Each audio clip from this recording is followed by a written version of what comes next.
আসসালামু আলাইকুম ওয়া রাহমাতুল্লাহি ওয়া বারাকাতুহু। প্রিয় বন্ধুরা, আপনাদেরকে আজকের তেল পড়া শিখিয়ে দেব। যে তেল পড়ার মাধ্যমে আপনি জিন থেকে বাঁচতে পারবেন, জিন থেকে হেফাজত থাকবেন বা জিন আপনার কাছে আসতে পারবে না, এমন একটা তেল পড়া আপনাদেরকে শিখিয়ে দেব। জিন তো আসতেই পারবে না, আপনার থেকে কমসে কম কয়েকশো কিলোমিটার দূরে থাকবে। এত মারাত্মক শক্তিশালী আমল আজকে শেখাতে চলেছি। প্রিয় বন্ধুরা, শেষ পর্যন্ত ভিডিওটা দেখবেন এবং ধৈর্য সহকারে আমলটা শিখে নেবেন, আপনার কিন্তু ভবিষ্যতে কাজে দেবে।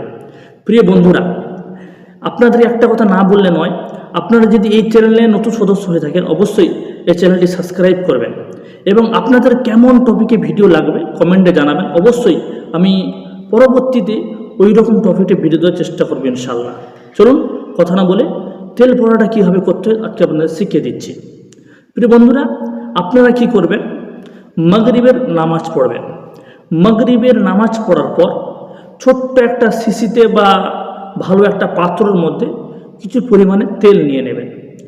তেল নেওয়ার পর আপনি কি করবেন, সর্বপ্রথম আস্তাগফিরুল্লাহ পড়বেন 11 বার। আস্তাগফিরুল্লাহ যেটা জানেন ওইটা আপনি পড়বেন। পড়ার পর দ্বিতীয় হলো দরুদে ইব্রাহিম, যেটা নামাজের মধ্যে পড়ি, বড় দরুদ শরীফ, ওইটা কিন্তু আমরা 11 বার পড়ব। পড়ার পর আলাম তারা থেকে নাস পর্যন্ত 10টা সুর আছে, মধ্যে থেকে 2টা সুর নেব, লাস্টে ফালাক এবং নাস। ফালাক পড়ব কেমন করে, সূরা ফাতিহা পড়ব 11 বার, পড়ার পর ফালাক পড়ব 7 বার, নাস পড়ব 7 বার, পড়ে ওই তেলের মধ্যে দম করব। করা শেষ, তারপর কি করব, আয়াতুল কুরসি। এই আয়াতুল কুরসি সম্পর্কে আপনারা কম বেশি প্রত্যেকেই জানেন, তবু ছোট করে ইন্ট্রো দিয়ে দিচ্ছি আমি, যে আয়াতুল কুরসি এমন একটা সূরা বা এমন একটা আয়াত, যে আয়াতের কথা জিনেরা নিজে বলে যে আমাদের সমস্ত শক্তি এই আয়াতুল কুরসির কাছে শেষ হয়ে যায়। এই আয়াতুল কুরসি আপনাকে 11 বার পড়তে হবে। পরে কি করবেন, ওই তেলের মধ্যে ফুঁক দেবেন।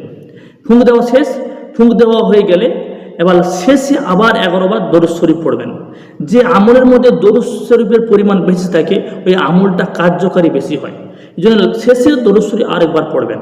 পড়ার পর ওই তেলটাকে ভালো করে তৈরি হয়ে যাওয়ার পর এবার তেলটা 2 কানে লাগাবেন, নাকে হালকা লাগাবেন, মাথা তালুতে দেবেন, সর্বশরীরে লাগাবেন। তারপর দেখবেন ইনশাল্লাহ আপনার কাছে যতই বড় জিন হোক না কেন আপনার আশেপাশে আসতে পারবে না। প্রিয় বন্ধুরা, এই ভিডিওটা আপনার কাছে কেমন লেগেছে অবশ্যই কমেন্টে জানাবেন এবং এই ভিডিওটা ভালো লাগলে লাইক করবেন, এই ভিডিওটা বেশি থেকে বেশি শেয়ার করে দেবেন। আসসালামু আলাইকুম রহমতুল্লাহ।